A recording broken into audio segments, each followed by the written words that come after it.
da muchísimo gusto darle la bienvenida a este programa al chef Julio Cetina.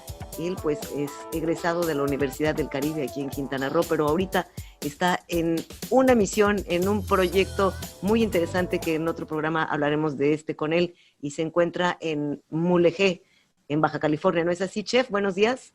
Hola, Pati, qué gusto. Sí, muy buenos días. Efectivamente, ahorita me encuentro en el norte, justo de Baja California Sur, en el que es considerado, de hecho, el municipio más grande del mundo, que es justamente Mulegé, ¿no? Es una extensión gigantesca de territorio y por aquí andamos en una maravillosa comunidad que se llama La Bocana. Qué bien, chef. Pues felicidades. Ya en otro programa nos platicarás de todo lo que estás haciendo por allá. Seguro que sí. Por lo pronto, hoy vamos a hablar de algo que es riquísimo, que bueno, los mexicanos creo que no podemos prescindir de ello, que son las salsas. Y además, entre más picositas, más ricas, ¿verdad, chef? Definitivamente. ¿Cómo han evolucionado las salsas en la historia de la gastronomía mexicana? Híjole, es bien interesante el tema. Fíjate que es relativamente nuevos los estudios que están abordando justo, por ejemplo, la evolución de nuestros salseos, ¿no? De las salsas en México.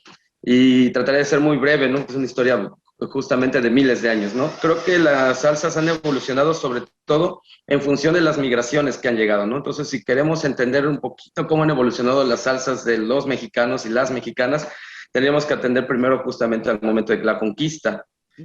Porque antes de la conquista siempre hemos compartido, digamos, una base alimentaria en todo lo que hoy es el territorio mexicano. De tal suerte que las salsas son muy parecidas unas entre otras. Justamente la llegada de la, conquista, de la Nueva España, o el periodo de conquista, trae dos oleadas muy importantes de migrantes.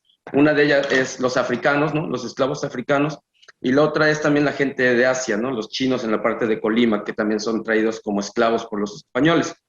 Además también de la propia cultura europea, ¿no? Entonces, el primer gran momento de transformación, vamos a decir, o de enriquecimiento de nuestras salsas, justamente es este periodo, ¿no? Con la llegada de la cultura africana, de la cultura asiática y de la cultura europea. El otro gran momento justamente son las nuevas migraciones, ¿no? Para el periodo de entre 1850 y 1900, que es el Porfiriato, que recién se acaba de perder la mitad del territorio, le urge al gobierno, al Estado mexicano, que se poblen estos grandes territorios, ¿no? Como en su momento fue el territorio de Quintana Roo, pero sobre todo las grandes extensiones del norte. Y eso hace que vuelvan a llegar otras oleadas importantes de migrantes rusos, italianos, otra vez asiáticos, pero sobre todo de la parte de Corea, de la Manchuria. Y finalmente ya la oleada francesa y anglosajona, mucha cultura libanesa, con intervención francesa llega mucho libanés, y vuelve a ser este momento que marcan las migraciones, estas nuevas migraciones, cuando se vuelve a enriquecer y a ampliar la gran familia o las grandes familias de salsas mexicanas. Claro, pero ¿cómo se divide o cómo se dividiría la familia de las salsas mexicanas? Justo, insisto, ¿no? Son temas relativamente nuevos en los círculos de estudios especializados al respecto de gastronomía mexicana, y voy a hacer una generalidad, ¿no? Precisamente estoy tratando de abordar de manera muy amplia este tema porque no se habla mucho. En primer lugar, nos referiríamos a los moles, ¿no? Y tenemos que apuntar que mole, en su etimología original, que es náhuatl, que es moli, con doble L, significa salsa. Entonces, por definición, un mole es cualquier salsa, ¿no? No exactamente el mole negro oaxaqueño o el mole barroco poblano, ¿no? En general, todos los moles son unas salsas, por definición. Entonces tenemos, pues, en primera instancia, digamos, los moles, ¿no? Los moles como la gran familia de salsas. Después podríamos nombrar a los pipianes, que como característica principal llevan pepita en su hechura. Después vienen algunas salsas ya un poco en desuso, como pueden ser los manchamanteles, los clemoles o tlemoles, en donde ocasionalmente se incorporan elementos que vienen de otros países, como puede ser el ajonjolí, que viene del Magreb, de la parte del norte de África, o también, por ejemplo, las almendras, los cacahuates, ¿no? Que son elementos que empiezan a enriquecer estas salsas. Después podríamos nombrar, por ejemplo, las atápacuas, que son muy representativas de la zona de Morelia, de Michoacán, ¿no? No podríamos hablar de la organización o de las familias de la salsa sin nombrar las atápacuas, como tampoco podríamos hablar o dejar de hablar de los coles, ¿no? Que es algo muy de allá de nuestra zona caribeña, de la península yucateca, ¿no? El col es justamente una gran familia de salsas, ¿no? Hay un col rojo, un col blanco, un col negro. Después podríamos mencionar los chiliatoles, ¿no? Que en la mayoría de nuestro país se consumen, que también es una familia de salsas, en donde el elemento de ligazón o el principal elemento que espesa esta salsa es el elote tierno. De ahí podríamos nombrar, por ejemplo, los moles de fiesta, ¿no?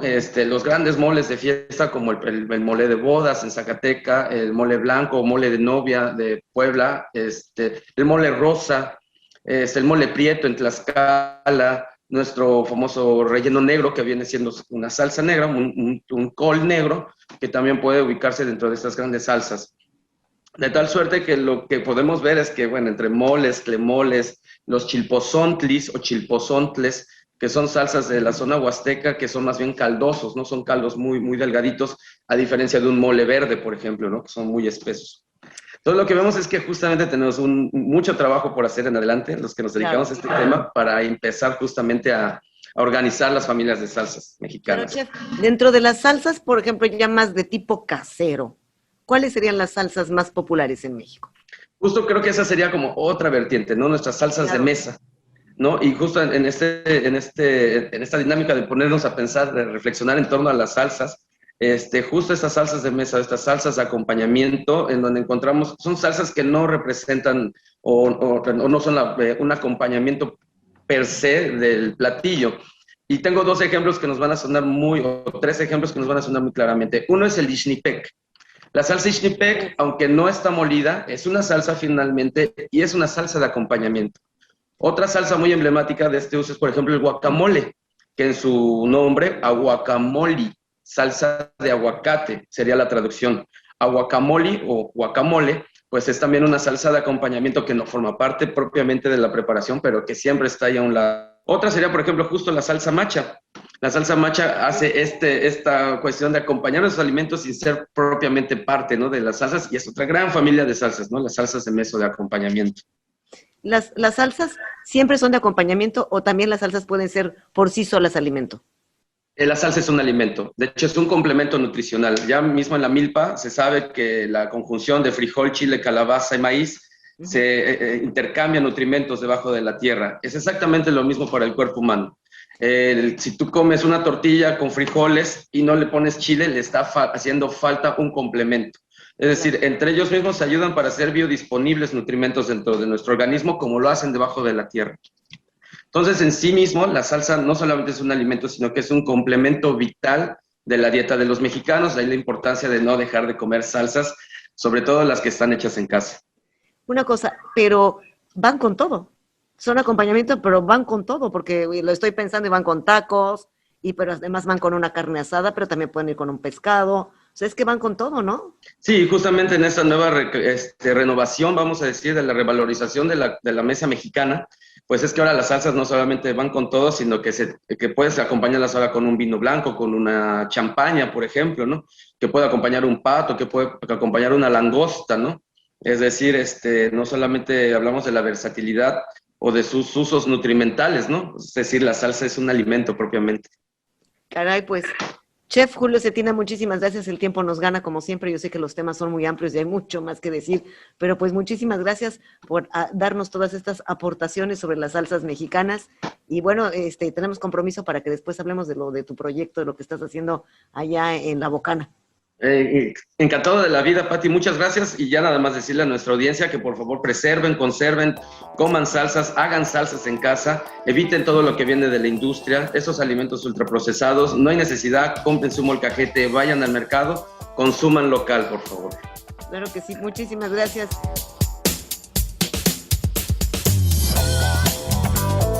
Las opiniones